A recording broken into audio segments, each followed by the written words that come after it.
So today we are going to solve a NEET 2025 question which is based on units and dimensions, mainly on the topic of dimensional analysis.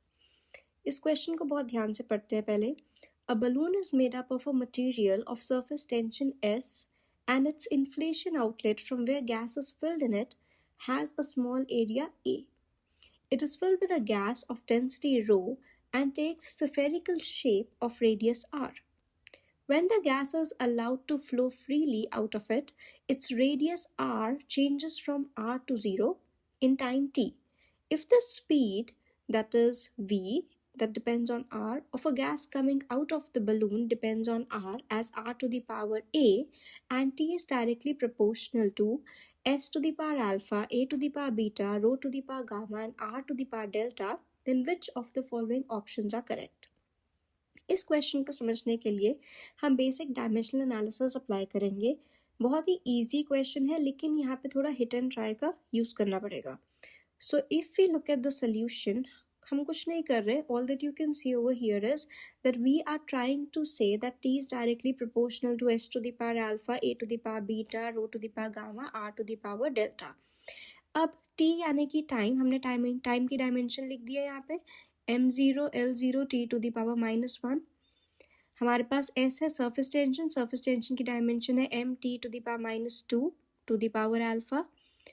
a area है, area की dimension होती है l to the power 2.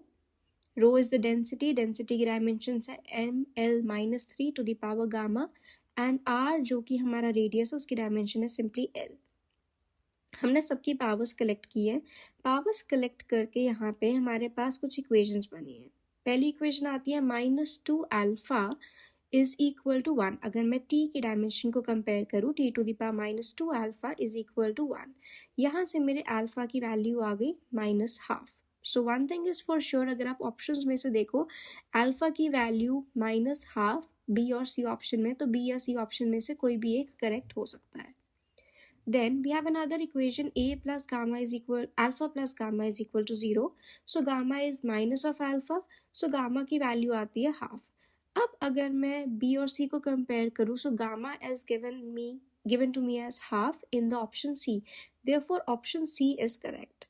अब यहाँ से और भी equations बन रही हैं. देखो हमारे पास सिर्फ अल्फा और गामा की एग्जैक्ट वैल्यू आई है, बट उसी से हम ऑप्शन सेलेक्ट कर सकते हैं. हमें बाकी की वैल्यूज से कोई फ़र्क पड़ नहीं रहा.